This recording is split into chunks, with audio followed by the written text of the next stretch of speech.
What's up? It's your boy Austin Rutherford.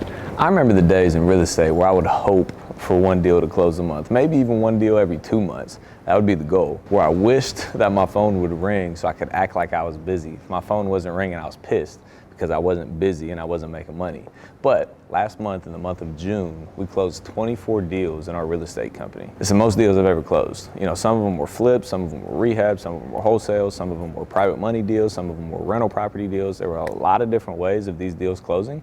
24 deals though. And I'm gonna break down these deals for you so then you can start using these strategies to close more deals from yourself as well. So if you check this screenshot right here, it's a list of all the deals that we did and the profitability and what types of deals they were. So this one on Rothschild, as you can see, this was a fun deal. We actually bought this from a wholesaler. So a wholesaler brought us this deal. We bought it, renovated, and sold it in about 70 days. And we sold it for $10,000 over the list price, with a net profit of about $54,000. So when you say you can't buy from wholesalers because there's no profit on it, that's wrong. You can buy from wholesalers and still make money. The next deal is Seymour. This is actually a really funny deal. So we got this agreement in place over the phone with the gentleman.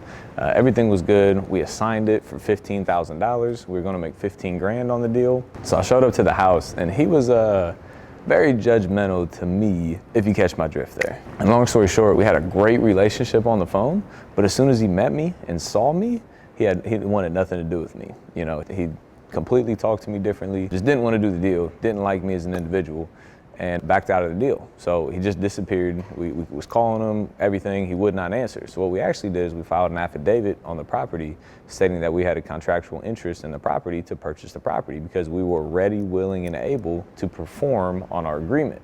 So 13 months later, I get a call from someone saying, hey, you know, I'm trying to buy this property over on Seymour, and you know, you have a cloud on title. I was like, yeah, you know, we're in contract to buy it. You know, we're ready to perform on it. You know, let's get this done.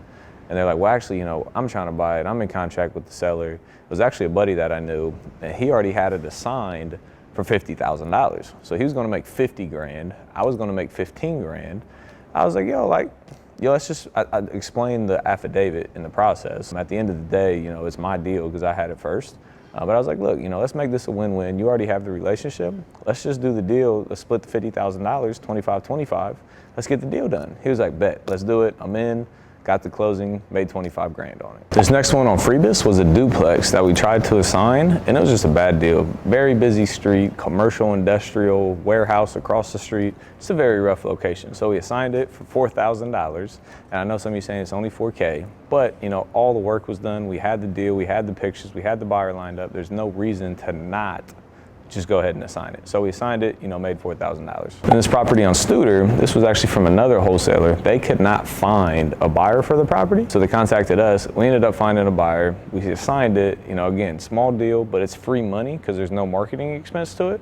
So we made $2,000 on this one. Then this property on Fullerton, you know, this was a wild deal. The seller was like crazy, you know, very just like bounced all over the place, you know, couldn't make a decision. So finally got in contract. It was a fire damaged house, needed a lot of work, but we ended up assigning it to a buyer. We wholesaled it for a $12,000 profit. And you know, everybody was happy at the end of the day. This property on Fairwood, again, another wholesale deal. We had to get the tenants out of the property. So it took like 90 days to get the tenants out. Once they were out, assigned it, $10,000 profit. And this property on Ferris, again, another property, we had to get the tenant out. It took like 90 days to get the tenant out. Finally, once the tenant left, we bought it for $115,000. We planned to put about 15 grand into it, sell it for $180, and we'll make about a $30,000 net profit on this deal. Another one on Rotunda, very easy deal. We bought it, super simple to do. We bought it for $115,000. We're gonna put 15 grand into it. We're gonna sell it for $180, making about $30,000 net profit in about 90 days. So we bought this one on Proclomation. Again, super easy. We bought it with a tenant in place, so we got to negotiate to get the tenant out of the property and help them find a new place. But the numbers on this deal, we bought it for $75,000. We're putting about 10 grand into it, and we're going to sell it for $130,000, making a $30,000 net profit. Then this property on Grassmere, we actually bought this property for $49,000,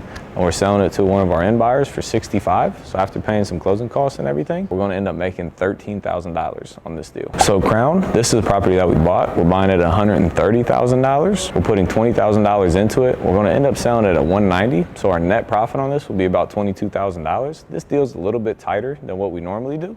but we already committed to the deal. And then we got some more information that increased our rehab budget, unfortunately, but we already committed to the deal. It's a tremendous neighborhood. It's an easy rehab, and we know we're going to make money. So we went ahead and did this deal as well. Then these other ones are buying rental properties. So our goal with rental properties is to buy it, renovate it, place a tenant in it, and then refinance it with a bank, the BRRRR method. Refinance it with a bank, and net profit per month about $350 to $400 per month after all of our expenses. That's our goal on rental properties. So all these deals are properties that we're buying, renovating, and refinancing with a tenant in place, and we're going to make $350 or $400 or $500 a month in profit per door.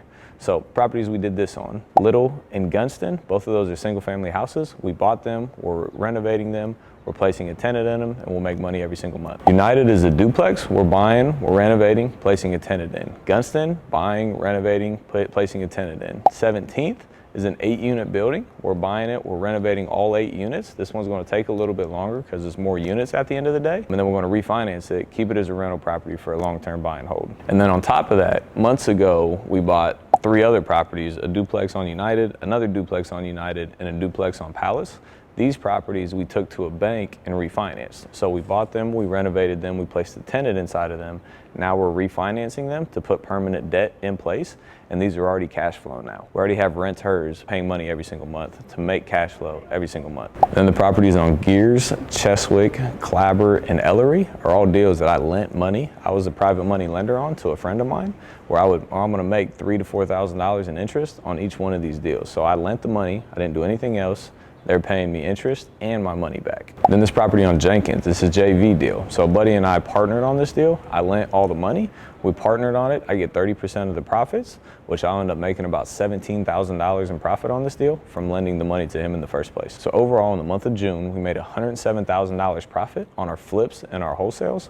We bought 5 more properties that we're gonna buy, renovate, and sell that we're gonna flip with a projected profit of $130,000. I bought 13 more doors, so an 8-unit counts as 8 doors, so 13 doors that we're gonna profit about $350 per month on, which is a total of $4,550 a month. Once we bought, renovate, and stabilized all these properties, we'll make another $4,550 a month. And then those 6 doors that we refinanced, the 3 duplexes, the 6 doors, we make about $400 per month on those. So monthly, we're making $2,400 a month profit off of those rental properties. And we made 5 private money loans between the JV deals and the 4 private money loans. We made those loans, and we'll make about $33,000 in interest on those deals once those deals are paid back. So I've made a lot of videos about focusing on something. You have to build something and become great at it. If you're a wholesaler, become great at wholesaling, then start flipping. If you're a great flipper, become great at it, then start buying rental properties. But eventually, to really make money in this real estate game,